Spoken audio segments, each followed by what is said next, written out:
Jesper, Koll, thanks a lot for stopping by. Sanae Takeichi just come back from Korea. She finished her international scene tour, so now she's going to focus on Japan and Japanese policy. What do you expect in terms of economic policy? Do you think what we're going to see in terms of measures, reforms, new budget is going to be very different from what we have seen with the previous administration? Or in the end, as she doesn't have a strong majority at the parliament, we might see the same kind of policy? Where do we stand? I think Prime Minister Takaichi is a breath of fresh air. And the important thing is that the LDP, the ruling coalition, has aligned itself with a new partner, right? And this new partner, I think, will actually introduce reforms that make a departure. And the key focus is going to be, number one, industrial consolidation. Japan has too many fragmented industry, so the creation of national champions will become a very big focus. And then on top of that, also the reform of the administrative state, because it's very clear that new technologies allow for the public sector, for the government, to actually govern more effectively, more efficiently. And I think that the big difference that Takaichi is going to make is exactly this focus on what we used to call Abe's third arrow. It is not so much about fiscal policy. It is not so much about monetary policy. On that side, very little change should be expected. But focusing on the third arrow, on the reform of industrial structure, as well as on the reform of public sector effectiveness, that's, I think, where Takaichi will make a big difference. This third arrow is the most difficult one, and that's why it was never shot by Abe at the time, the reform, the structural reform. Where do you see possible consolidation? We all see all those groups in the auto, in the chemical, in the electronic, but who is ready to accept discussion? Which group do you see, where should we focus and where is it possible? I think, we should focus, of course, as the big headline industry is the car industry. Japan does not need 7 car companies, and it will be difficult to consolidate. There is no question, lots of vested interest, the same in Europe, the same in France, the same in Germany, but the will to actually create national champions by forcing mergers between companies, just as Japan in the 1990s forced the mergers of 21 banks into the 3 mega banks. And I think something very similar is going to happen in the car industry, in the capital goods industry, so the machinery and machine tool industry, in the shipbuilding industry, as well as in the base materials industry. About monetary policy, Takeichi came with a program. She was saying, I'm criticizing a new increase of the rate by the Bank of Japan. Since she's been elected and as a prime minister, she don't make any comment on that. What is the Bank of Japan going to do? Do you think they plan to raise the rates by the end of this year or early next year? Would the government try to push against that? Where do we stand? So it's interesting. I think that the Bank of Japan remains very independent of political pressure, but remains dependent on the Ministry of Finance. And as we all know, Japan has a lot of public debt, and actually having inflation higher than interest rates obviously reduces the amount of debt. It socializes it. It's you and I and Mr. and Mrs. Watanabe who pay for it with higher inflation. So I think rather than the political pressure, it is the pressure from the bureaucracy, from the treasury, that is going to keep the Bank of Japan very, very calm and very, very measured in increasing interest rates. I do expect that this time next year, Japanese interest rates will be not at the current 0.5%, but at around 1%. But that's still in real terms, given that inflation is likely to stay high, real interest rates are likely to stay negative in Japan. And Japan, as you know, is the only country in the world that has negative real interest rates.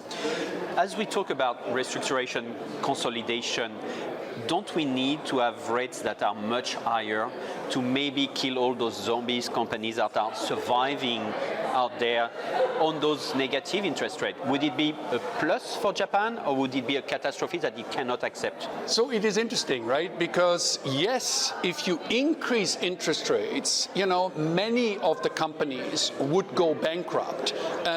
So the Japanese approach is going to be a very gradual one, because, disrupting, running fast and breaking things is not the way the Japanese system works. So a little bit, yes, absolutely, but rather than forcing the issue by increasing interest rates, administrative guidance actually forcing these, what in English is called shotgun weddings, right?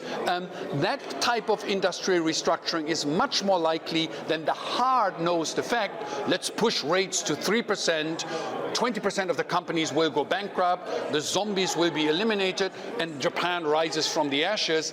That is too disruptive, because Japan, and with Takaichi in charge as well, Japan still values social harmony tremendously high. One of the arguments to push up the interest rate is to save the yen from falling. Do you think now this slow yen, this weak yen, is a plus or a minus for Japan? It is very clear that the weak yen is a minus for Japan.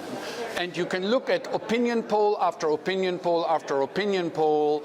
70, 80% of all the people complain that inflation is too high, that their real purchasing power is declining. And that is one reason for why the yen is actually too weak now. It is not because Toyota or the Japanese exporters cannot make any money overseas. That is not the point. The point is that now Mr. and Mrs. Watanabe are getting angry by the government cutting their purchasing power. So what can we do to stop this falling of the yen and to make sure that the yen will get more values against the dollar or other Asian? What could we do? So, of course, in a clean world, Japan could increase interest rates. But in the real world, you can get the help from the Americans. Because as America starts to fall into a recession, the Federal Reserve will start to cut interest rates. They've already started to do so. There will be more next year in 2026, and it is going to be the weak dollar rather than the strong yen that is going to correct the problem. Let's imagine you're Prime Minister of Japan tomorrow. Your top 3 reforms or measures that you take. Very interesting. The number one thing I would want to do is to increase spending on science and top-level university education, because that is one area where Japan, unfortunately, is starting to fall behind.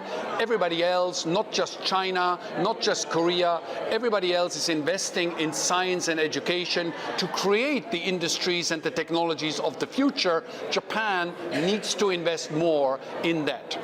The second thing that I would do is I would cut the macro slide.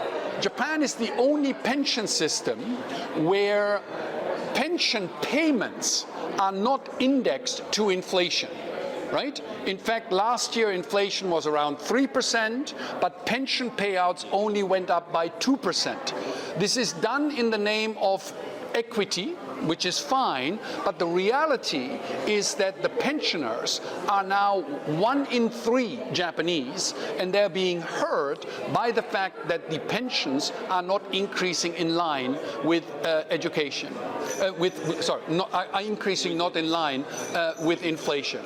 And then the third thing, that you, I think, absolutely should do is you should order for Japanese companies to have at least 2 board members who are under the age of 40.